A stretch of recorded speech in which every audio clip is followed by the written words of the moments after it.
Thanks for joining us online here at Flatirons. We're in our current series, Operator's Manual. If you have any questions, feel free to visit our website at flatironschurch.com or any of our social media accounts. Thank you.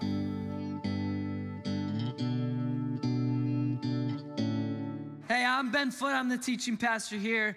I'm glad you're here today. I'm especially glad you're here on Super Bowl Sunday because I was convinced like it would just be me right now and a couple volunteers. So I'm glad you're here. Personally, I'm not really as into football. Like, I'll root for the Broncos because I live here, but I'm not like a diehard fan of any team, you know? Like, baseball's a totally different story. Like, I don't know who I am without baseball. And the success or inevitable failure of the Cleveland Indians will change my mood, unfortunately. But football, I'm just kind of like, yeah, I don't care who wins today. However, I know I'm not, I'm a rare case that way. And so help me kind of feel out the room here, whether by, clapping or cheering or whatever. Who here hopes that the Rams win this thing today? Okay. It's loud. If you're still brave, who here wants the Patriots to win this thing? Okay. A little bit of booing. That's fine. Yeah, I'm sorry if you got booed. You're still welcome here. We'll be nicer to you next week. I do wonder, who hurt you when you were young? How do you become a Patriots fan? But that's fine. The real reason I'm asking is this will help me gauge who my people are. Who here doesn't really care about either team? You're just more rooting for a wardrobe malfunction at the halftime show. Yeah. You're my people. This is why I'm gonna watch this game today. I'm just waiting for Maroon 5 to break all their legs. I'm praying for it too. You can think I'm terrible, that's fine. But hi, I'm glad you're here. Hey, so we're in the middle of this man series, and what we're doing in this series is as men, we're asking ourselves, what kind of men are we right now? What kind of men do we hope to become? And then does Jesus have anything of value to offer us in this arena of manhood? Whenever we do one of these man series, we always pack the place out. We always have a lot of people turn up. And I think that's because at the end of the day, most of us aren't exactly sure what a good man is supposed to look like. What makes a good man? And then how do I become one? Let's be honest, for the men in the room, we've been asking that question for our entire lives. We spent a lifetime searching for the answer, searching for manhood. We've looked all over the place. Right? Maybe if I sleep with enough people, or I climb another rung on the corporate ladder, or I make just this much more per paycheck, or I lose this amount of weight and I gain this amount of muscle, maybe then I'll feel like a good man. But if we're being honest, none of those things have made us feel like good men. And if we're being really honest, we know that none of those things ever will. And so it leaves us wishing there was an operator's manual, right? Just some dusty book out there that has all of the answers and has all the necessary guidelines, steps, warnings, and troubleshooting for what it looks like to be a good man. And that's exactly what we're doing in this series. We are posing the question, what if the operator's manual for being a good man does exist? And what if in the Bible we can find all the necessary guidelines, steps, warnings, and troubleshooting for being a good man, the stuff we've been looking for all along? I think it does. And so that's what we're doing in this series, and that's what I'm going to keep doing right now. And today I'm going to be picking up where Jim left off last weekend. I don't have time to do a lot of recapping, and so if you missed last weekend, at some point, go back online and watch it. But last week, Jim walked us through the first few chapters of Genesis, the very first book of the Bible, where God creates men and women, and we learned together that men were designed to co-rule with God as kings. And when we say kings, it's a metaphor, of course. Right? It's a metaphor for carefully wielding power and authority and responsibility. We're not saying that men were designed to wear crowns and drink mead out of goblets and shout dilly dilly or whatever kings do. It's just a metaphor, but it's a helpful one. And so men were designed to co-rule with God as kings, which means this: if men are operating by the book, by the manual, in the way that we were designed by God to operate, then men will care for the things and people entrusted to them. Our bodies, jobs, our homes, our employees, wives, girlfriends, children, you name it. We will care for those things in the same way that God himself would care for them. So people should be getting a clearer picture of God's goodness because it should be on display in the goodness of men. And if we were to do that, then everybody wins. Because if men are operating by design, by the manual, then every individual in the sphere of a man's influence should feel more loved and more protected and more blessed and more strengthened and set up to succeed simply for having had that man in their life. And that just sounds good. It sounds right. But of course, the reality of the situation is that that's not really what jumps to our minds when we're trying to describe manhood, and that's because the vast majority of men in the world have not lived by design. And when we don't live by design, the people who typically pay for it the most are the people entrusted to us. Because if the king doesn't know how to rule, or the king rules poorly, his people are the ones who are going to pay for it. And so the question I want to ask today is simply this. If men were designed to co-rule with God as kings, then where did we go wrong? Right? Where did we get so off track? Why are good men still so few and far between? Why do we have a culture shouting about toxic masculinity, in many cases justifiably, by the way? Where did we go wrong? And in almost every single case, here is where we go wrong as men. There's something deep inside of us that we know, like in our guts, we know we're supposed to operate as kings. We just don't know what kind of kings. And so we go looking for masculinity outside of God's design, which always leads to one of two places, either tyranny or passivity. And that's what I want to talk about today. So let's start with tyranny. All right, what is tyranny? Tyranny happens when a man abuses his command to co-rule with God like a king. In fact, tyranny is when there is no co-ruling. The man has gone rogue. The king is rogue. And there's only unchecked, unbridled power and authority. And I'm actually not going to talk a lot today about tyranny, and not because it's unimportant to talk about, and not because it's rare. I'm not going to talk about tyranny very much today because unfortunately it's all too common and we're already very familiar with it. But here are some characteristics of tyranny so that we're all on the same page. If a man is operating out of tyranny, here's what it looks like. And unfortunately, it's just going to sound too familiar. So a tyrant man takes care of himself at the expense of others. I'm top priority. I'm the most important. A tyrant is threatened by other strong personalities. So we're pretending to be strong, but we're not. We don't know who we are. We're actually scared. And so if another man or woman of power and authority enters our lives, we feel threatened by it. Because of that, a tyrant cuts down anyone who won't look up to him. It's my way or the highway, right? If you're not going to get on board, I'm going to look for ways to cut you off at the knees. And a tyrant abuses or ignores people to get what he wants. I don't care what you want. I care what I want, and I don't care who I got to walk over to get it. And unfortunately, it just sounds familiar, maybe even convicting. We've known men like this. Maybe our fathers were this way. Right? We've been men like this maybe. Maybe we are men like this. At the very least, every single one of us in this room is very capable of it, and we probably operate out of tyranny more often than we think.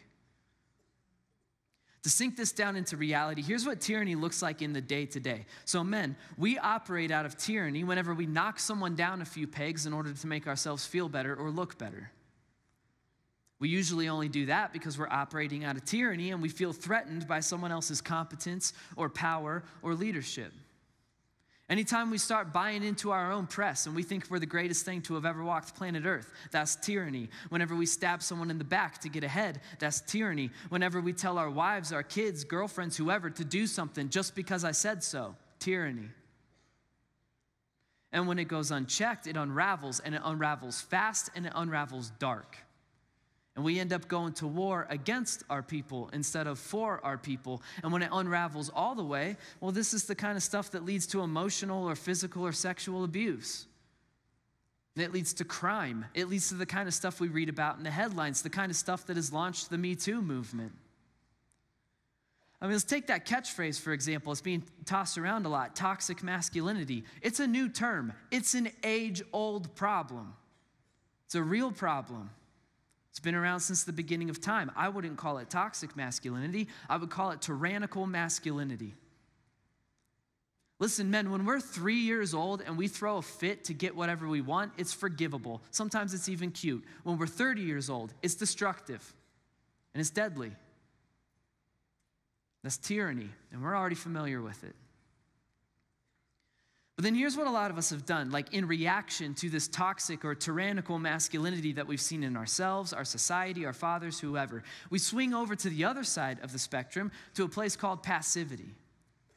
And this is where I want to spend a little time today, because when it comes to passivity, it's like the subtlest and sneakiest form of corrupt and distorted masculinity that exists. Half the time, we don't even know we're doing it. And so passivity, it just needs clearly defined and pointed out in our lives. And so to do that, I'm going to pick back up in Genesis 3. Last week, Jim took us all the way to the point where Eve took a bite of the fruit.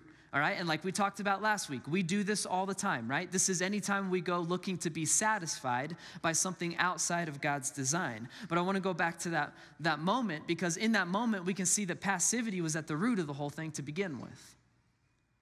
All right, so look at this. This is right after Eve takes a bite of the fruit, and then the Bible says this. She, Eve, also gave some to her husband, Adam, who was with her, and he ate it.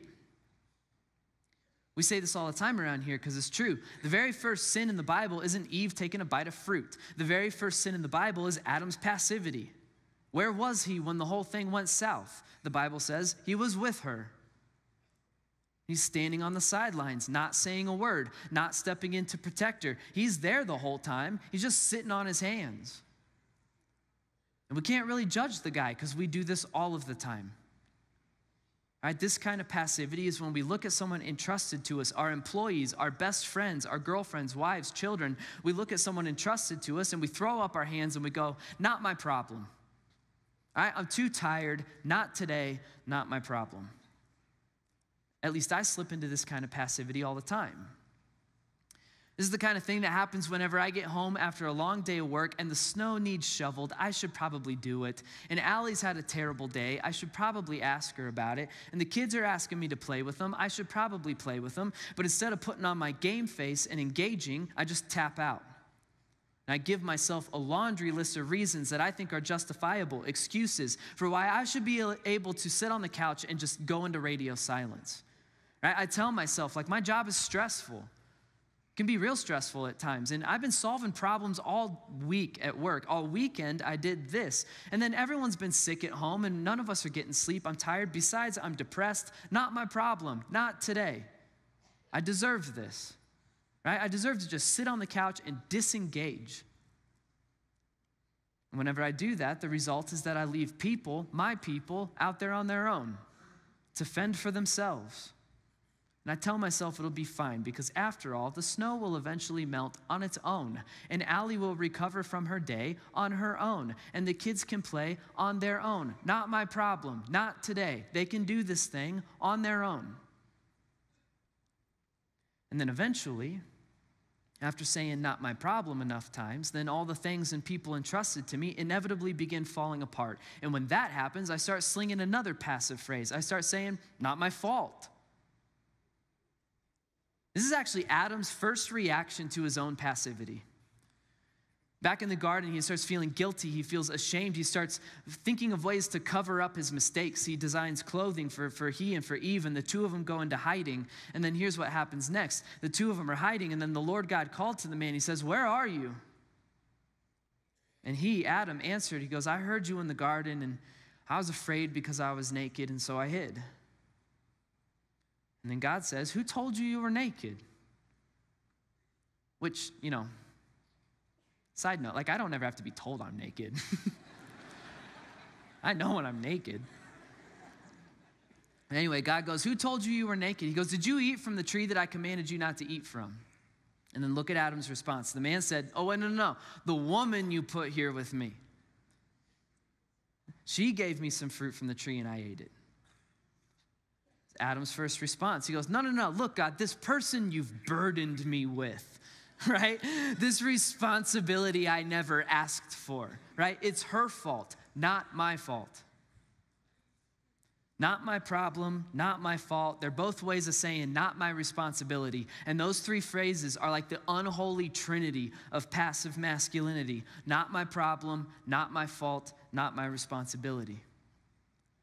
Back to my original question, if men were designed to co-rule with God as kings, then where did we go wrong? And the answer is timeless. It's ancient. Whether we're looking at the very first few chapters of the Bible or we're looking honestly at our lives right now, the answer is the same. It's simply, we don't know what masculinity is supposed to look like.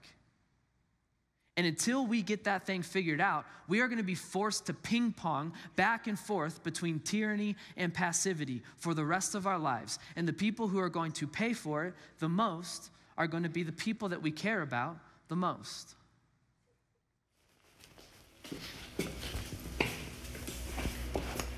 Hi, I'm Paul Bruner. Grew up in Niwot, in the farm around here. Went to Niwot High School, ended up at CSU, worked corporate for a while, and then 11 years ago ended up at Flatirons as executive pastor. So growing up, my dad was a shop teacher, had this farm, loved working hard. He was a man that didn't have much emotion. Grew up in the generation that emotion for men, he shut it all down. So there was always a kind of a longing to have that attaboy, that approval, that, hey, son, I love you. For him, one of the things that I think was equity was hard work. And so to earn his love, earn his approval, I would do anything that he would want me to do. So again, wired to please others, head up to college. Now, because I'm passive, I'm drawn to strong, focused, passionate people, and Di is that person. And so as we decide to start dating and get married, we end up in doing student ministry. And in the mix of student ministry, because of my passivity, I want to be the fun guy. I want to fill the room. I want to be everything to everyone. And so I'm seen as the good cop. And she became the party pooper, the bad guy. So do student ministry for some time. We decide to have a family. And so I'll pop our kids. And when they're little, I find that even in my passive state, I'm able to parent okay. But as my kids grew, especially my second child, one of the stories that comes up, and kind of the first time that I'm really hit hard aside the head of my passivity, she comes down the stairs. She's probably 7th grade, and she's going to go out with her friends. She comes down, and I see more skin than any father would ever want to see. And I think, I'm tired, I'm exhausted, I don't want to face this, and I'm just going to play the passive card and I'll deal with it later and just let her go. Well, unfortunately, my wife doesn't believe in that, and she says, nope, I will fight this fight. I will go in and push on that. You're not going out looking like that. And so she becomes the bad cop. So here's what happens. My passivity creates this good cop, bad cop, and it becomes a train wreck for our marriage. So much so that we're in the depths of this really tough season of life, and we end up going to see a counselor. She said, your daughter, when you are passive with the way you're raising her and the things you're allowing her to do, she is moved up alongside you and Diana, and she is running your family and destroying your family because you are being passive, Paul. And you, most importantly, are destroying Diana. Fast forward a couple years after the situation with the counselor, and I was at a weekend called The Crucible. And as we were working through our stuff and identifying the things that created the brokenness in me, I identified that out of a desire to be enough, out of a desire to find acceptance in people, I had really allowed that passivity to remove the voice I had, my desires, the man God created me to be, the man that wanted to be a peacemaker, not a peacekeeper. And on that weekend, God identified that I am a good man, I'm a strong man, and that I can battle on. We had a lot of rough years, but I would say today, although there's not a bow tied to this, into this story, that there are glimpses that I see of redemption. There are things that I see from the ashes, that my kids are moving in a good position or a good direction. They're working on their stuff. They're identifying the need for counseling. Diana has worked really hard on her own self, and it's given me conviction that I too need to get help. I too need to work on my junk and my stuff that has made me who I am. And I realize that God redeems even the brokenness of my past. My kids can always look back now and say, I never gave up. I never was willing to throw the towel in. I fought the good fight, and that I was willing to push forward despite the incredibly hard path we've had to walk. So, do you think your dad's proud of you? Oh, man.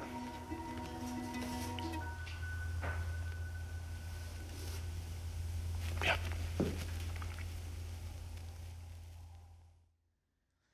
So I just got to say this right off the bat. So that man on the screen, Paul Bruner, is, honest to God, he is one of my favorite people I have ever had the honor to meet. He is such a good pastor. I'm better for having been pastored by him. You would never know it. This place literally does not function without Paul Bruner, and it's not an exaggeration. But he's always behind the scenes. Like, if you've ever even had the chance to meet the guy, you probably met him while he's mopping some mess out in the lobby, or, he's wearing an orange vest and he's helping to park cars. And even in the midst of everything he just talked about, he's still one of the best living examples I've ever seen of what we're going to talk about next, which is masculinity by God's design. All right, but, still so I don't, blow smoke up the dude's skirt, he's also one of the funniest guys I know, and he deals, pretty much only in fecal-oriented humor. You can tell a poop joke like no one else you've ever met. Before I derail, though, so like we just saw in that video, whether it's tyranny or it's passivity, the people who suffer as a result of our sideways masculinity are the people that we care the most about in life. We don't even know what's happening. We just wake up one day and we're losing people. And so what do we do about it? What do we do about our masculinity? And the answer cannot be to just do away with it. It's not possible. So what are we supposed to do? And the answer, again, it's as ancient as the problem. The only way to fight off tyranny or passivity is to go back to the operator's manual, because the only healthy version of masculinity is God-designed masculinity. Well, what does that look like? How do we find that? Well, we can see it in Jesus. Again, we were designed to co-rule with God as kings. What kind of king? Well, Jesus is described as the king of all kings. So we can see perfect masculinity on display in Jesus. It's just a bummer that we almost never think of him. At least for me, right? Like when I'm trying to picture the most masculine person I can possibly imagine, I never think of Jesus first. I don't know why that is.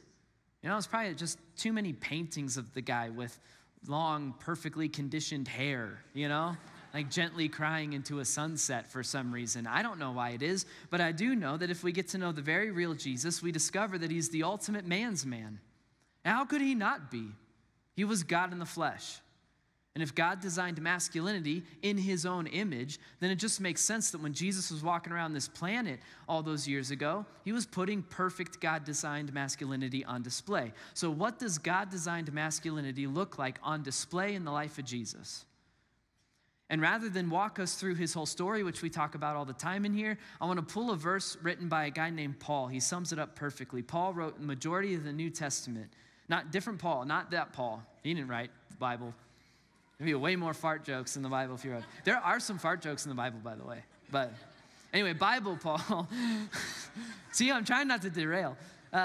So Bible Paul, he writes this to sum up Jesus' life. He says this: your attitude should be the same as Christ Jesus. So we should reflect the way that Jesus operated. And then he describes how Jesus operates. He says, Jesus, who, being in the very nature God, he was God in the flesh, did not consider equality with God something to be grasped, something to be held on to. He let go of that elevated status to become human like us. He made himself nothing, taking on the very nature of a servant, being made in human likeness, and being found in appearance as a man, he humbled himself and became obedient to death, even death on a cross. Servant, humble, obedient, self-sacrificing. Perfect God-designed masculinity on display in the life of Jesus looks like this. And I'm borrowing from an author here. I didn't come up with this, but it's perfect. God-designed masculinity is the glad assumption of sacrificial responsibility. The glad assumption of sacrificial responsibility. I would be glad to sacrifice myself on your behalf. And here's what just happened. For the majority of the men in the room, regardless of who you are or where you came from, your heart just skipped a beat. And that's because deep inside of you, some of us is buried way deep down there, but it's still in there. It's in every man in the room. There is something in us that resonates with that sentence on the screen. We know that's it. We know that's what we were designed to do. We know we would be honored to do it. For the women in the room, again, regardless of who you are or where you came from, your heart just skipped a beat. Because if us men could just get this right in your lives and operate solely out of the glad assumption of sacrificial responsibility, you are the ones who win for it. The reason this resonates with most of us is because we just encountered reality. It's just the truth. It's what we were designed for. We are created things. And that sentence on the screen is what we're supposed to do by design. It's like the first sentence in the operator's manual. It's what we were made for, to take on the glad assumption of sacrificial responsibility. And every word in the definition is so important, so I want to break it down. Because in that design, there's no room for passivity. Because God designed masculinity is the assumption of responsibility. And at the core of responsibility is the demand that we respond, we do something. We have to engage. We can't sit on the sidelines, sit on our hands, or check out within this kind of masculinity. People need us. We can't leave them out there on their own. We can't cover our eyes and hope the problem goes away. It's our problem. It's our problem to solve, our responsibility. In this design, there's no room for tyranny. Because God designed masculinity is the assumption of sacrificial responsibility. We step into power and we step into authority, but we do so only for the sake of everyone else around us. What we want as men is supposed to become identical to what the people around us need. And so we sacrifice ourselves on their behalf because we want what they need. And in that design, there's also no room for whining or grumbling about it. There's no room for a martyr's complex because God designed masculinity is the glad assumption of sacrificial responsibility. We put ourselves on the line for the sake of others, and we're glad to do so. We're glad to do so because we know this is what we were made for. This is supposed to be our wheelhouse as men. Our source of joy and meaning in a confusing life, to lay ourselves down in order to elevate others. And whether or not you believe in any of this Jesus stuff, none of us can think of one single con to men operating out of God-designed masculinity, the glad assumption of sacrificial responsibility. So what do we do with this information? For those of us who keep slipping into tyranny or slipping into passivity, or more realistically, we're probably bouncing back and forth between the two of them. Where do we begin? And the older I get, I feel like the more I'm learning this lesson that every long journey in reality is just a bunch of tiny steps you promised yourself you'd keep making. And so as men, here is a tiny step we should promise ourselves to keep making. It is God-designed masculinity. You're going to hate that I'm saying this on Super Bowl weekend, but I do believe it starts here. It's this: get off the couch. Now, ladies, don't do too much clapping. Get off the couch. See, I don't think this is helpful. I don't think it's helpful to talk in extremes, extreme hypotheticals. So here's what I mean by that. I don't think it's helpful to say, I get it. Every man in the room, myself included, we would all say that we would take a bullet for the people that we love. Okay. Right? Chances are probably not going to happen today. I pray it never happens to us. And so the better challenge for the reality of our day-to-day lives is, can we even get off the couch? And I picked this challenge because it's the most personally convicting one for me. So I'm telling you, I'm preaching to myself as much as I'm preaching to any other man in the room. But listen, I know we're tired. I know we're sick. Hey, we got real justifiable reasons for feeling stressed. It doesn't change the fact that people are counting on us. Our kids need us to coach them. Kids need us to discipline them, to lead them. They need us to just get on the carpet and play with them. Don't back down. Get off the couch. Our wives, our girlfriends, they need us to love them. They need us to protect them and provide for them, not just physically, spiritually, and emotionally. They just need us to give a care. That's what they need at the end of the day. They also need us to know that we enjoy their company. Have a good laugh with them. Remind them, I don't just love you, I like you. I like being around you. Don't back down. Get off the couch. I really think our world is primed for this right now. I think our culture is craving it right now. Just as some dumb example, all right? So I'm one of those guys, I was raised to hold the door no matter what, all right? A couple months ago, I'm at Barnes & Noble. I open the door, I do the check, and there's this older woman with a cane moving kind of slowly. She's pretty far away. Right? If you're a door holder, you know there's this invisible perimeter you know? She's on the edge of it. And so I'm like, I don't know, should I hold the door? I felt bad for her though, so I held the door. About 30 minutes later, she gets up to me. And she gets up to me, she stops, and she grabs my arm. And she didn't even sound happy. She actually sounded kind of mad. She didn't even look me in the eye. She just stops, she grabs my arm, she's out of breath, and she goes, "Oh, thank God, good men still exist." Real angry. But then I laughed, and I followed her into Barnes & Noble for another half hour.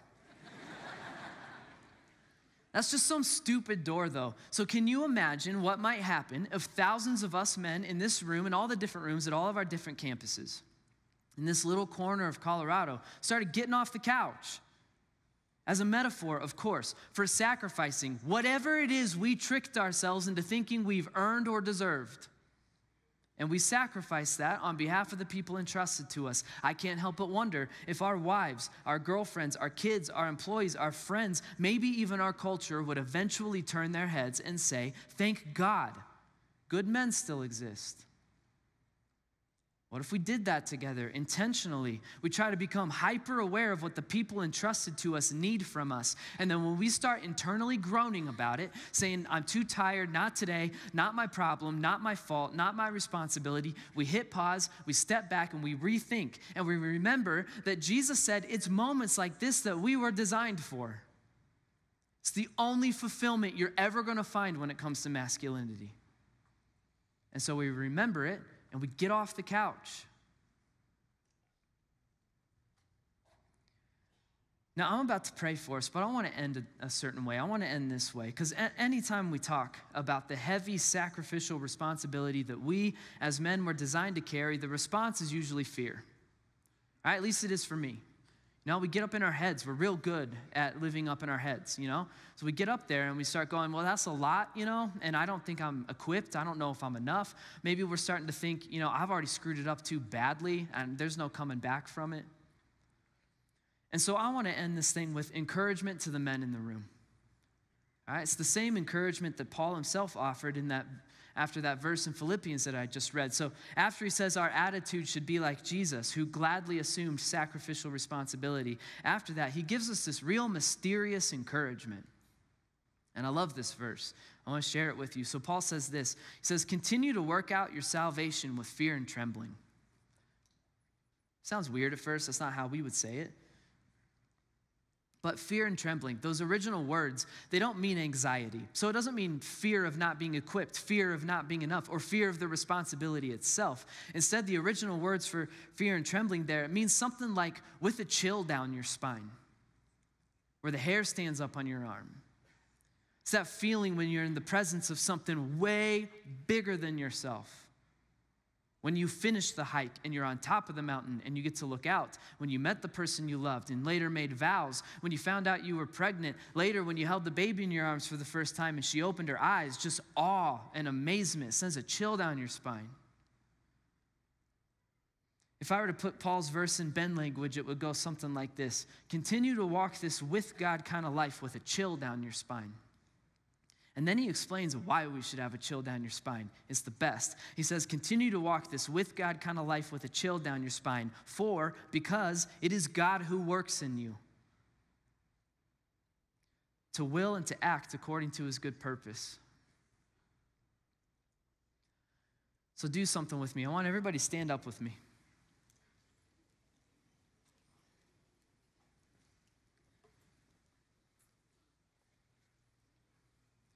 I don't care what culture told you. I don't care what society told you. I don't care what your friends said. I don't care what your dad taught you.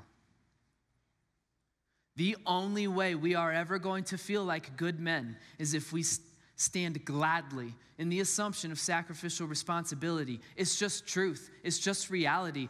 I mean, don't take my word for it. Go test it. Everything else is going to fall apart on you. And then there's this one niche that we were designed for. We were made for this. And it's going to be fulfilling. But it's overwhelming. Right? So it feels like a lot of responsibility. And so let us be encouraged by what God himself said to us through his word when he says, continue to walk this with me kind of life with a chill down your spine, because I'm the one who works in you to accomplish my good purpose. Which means this is the mystery of what it means to be a man who follows Jesus. It means the God of the universe is the one who wants to parent our kids. He only wants to do that in and through us. The God of the universe wants to run your business. He only wants to do that through you. The God of the universe wants to adore our wives and cherish them and set them up to succeed. He only wants to do that in and through us. And he doesn't want to do it any old way. He wants to do it by the book, by the manual, in the way that we were designed. He wants to accomplish this the way he has always and will always accomplish it, through the glad assumption of sacrificial responsibility. It's the only thing that's going to fulfill you as a man. We're not doing this on our own. It is God who works in us, and it's crazy. He wants to benevolently care and rule this entire planet in and through our masculinity. If you can grasp it, it's enough to send a chill down your spine. And if you can grasp it, we should feel honored to have been made to do that. And if you can grasp it, I think we can gladly get off the couch for it. Pray with me.